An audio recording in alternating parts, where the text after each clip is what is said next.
Welcome back to Daily AI News at Let's Data Science. It's 28th July 2026. Today, we're diving into some pivotal developments from the future of machine intelligence to major product launches. Let's get to it. Our top story today: NVIDIA and Safe Superintelligence, or SSI, have announced a long term strategic partnership that significantly expands the compute available to Ilya Sutskever's AI lab. NVIDIA said access to its Vera Rubin systems will increase SI's available compute capacity by an order of magnitude, while also confirming it has made an investment in the company. Financial terms were not disclosed by the companies themselves, although Reuters, citing a person briefed on the deal, reported the investment could be $5 billion in equity. SSI, led by Ilya Sutskever and Daniel Levy, says it is pursuing what it calls safe superintelligence. NVIDIA also said the partnership followed unusually deep access to SSI's research during its evaluation process, but no technical details about models, training methods, or safety techniques were released. Important unknowns remain, including how many Vera Rubin systems will be deployed, when they will arrive, and what workloads they will run. For AI infrastructure teams, the announcement highlights how frontier labs are increasingly securing compute through combinations of capital, hardware access, and engineering collaboration, rather than through hardware purchases alone.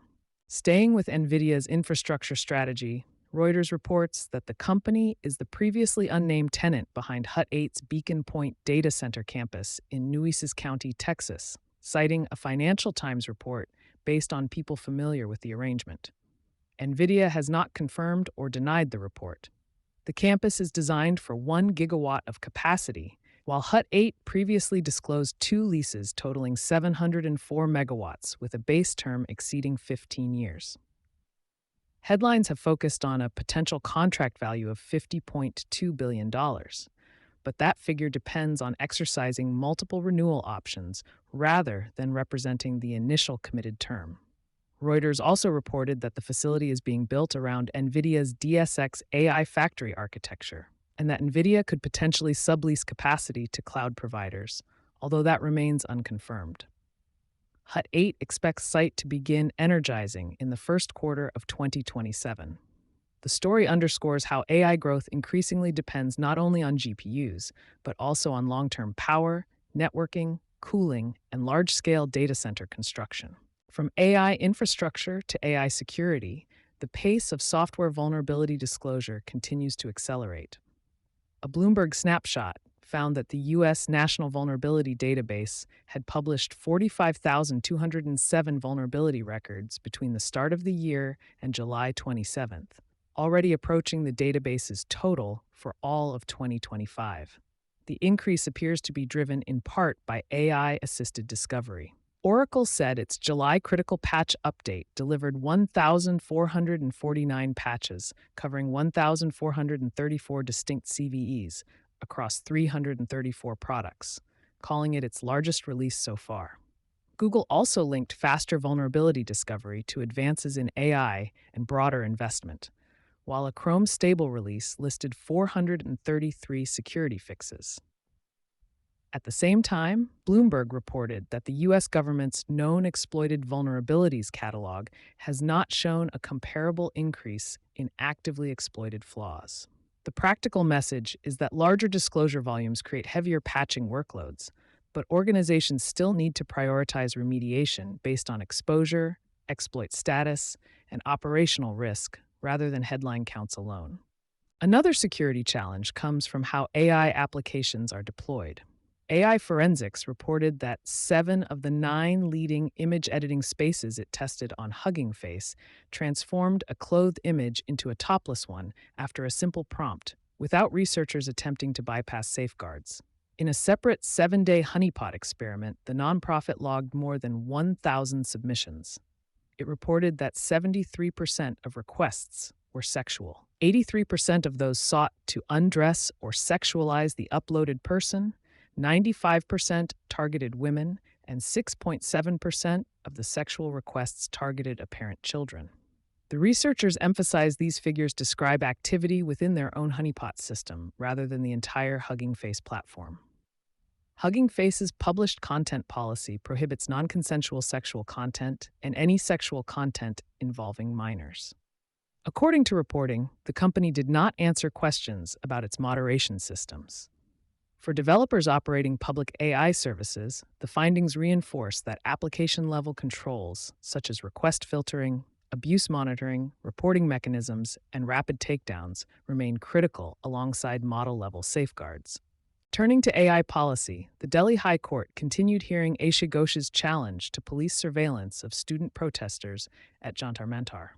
The bench suggested a broader petition could examine surveillance safeguards, while no final ruling has been issued.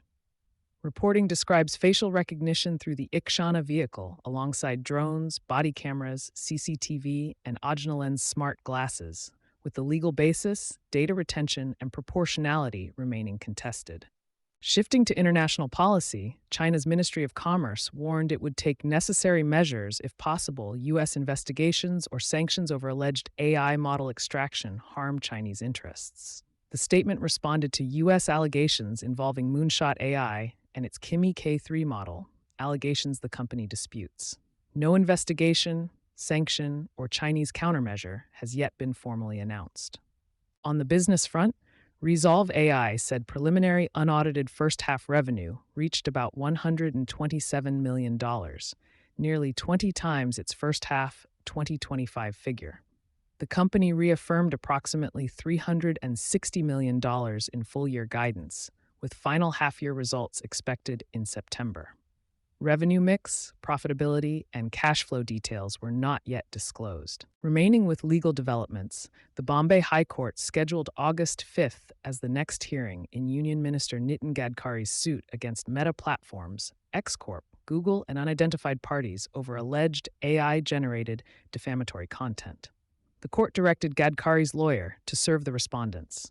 No ruling has yet been made on takedown requests, damages, or the merits of the claims. From the courtroom to the streets, Baidu has begun supervised road testing of Apollo Go RT6 robotaxis in London's Brent Borough with FreeNow by Lyft. Safety operators remain on board, and the companies say public rides are targeted for 2027, subject to regulatory approval.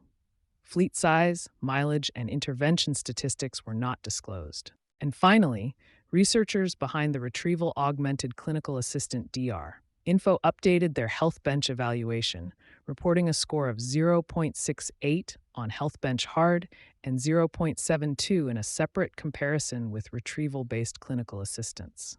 The authors note these are system-level benchmark results combining retrieval and orchestration, not evidence of clinical safety or improved patient outcomes. And that's your AI briefing for today.